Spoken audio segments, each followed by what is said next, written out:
நம் ஆண்டவர் இயேசு கிறிஸ்துவின் நாமத்தினால் மகிழ்ச்சியும் சமாதானமும் நம் அனைவரோடும் இருப்பதாக. சீராக்கு 7:27, 28 மற்றும் 32 36 முடிய. உன் தந்தையை உன் முழு உள்ளத்துடன் மதித்து நட. உன் தாயின் பேறுகால துன்பத்தை மறவாதே. அவர்கள் உன்னை பெற்றெடுத்தார்கள். அதற்கு ஈடாக உன்னால் எதையும் செய்ய முடியாது என்பதை நினைவில் இருத்து. ஏழைகளுக்கு தாராளமாய் கொடு. இதனால் இறையாசி முழுமையாக உனக்கு கிடைக்கும். உயிர் வாழ்வோர் அனைவருக்கும் கனிவோடு கொடு. உயிர் நீத்தோருக்கும் அன்பு காட்ட மறவாதே. அழுவோரை தவிர்க்காதே. புலம்புவரோடு புலம்பு. நோயாளிகளை சந்திக்க தயங்காதே.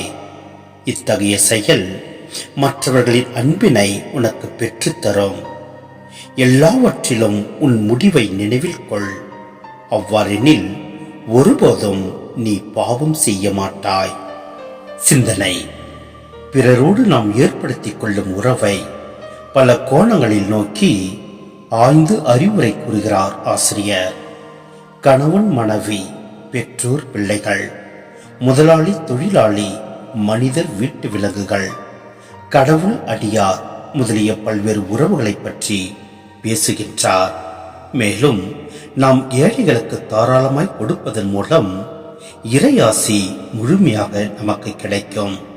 மேலும் அழுவாரோடு அழுதும் புலம்புவாரோடு புலம்பியும் நோயாளிகளை சந்தித்து அவர்களுக்கு நாம் ஆறுதல் கூறுகின்ற போது இத்தகைய செயலானது மற்றவருடைய அன்பினையும் நமக்கு பெற்றுத்தரும்.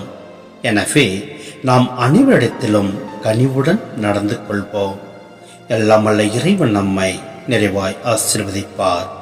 ஆமேன்.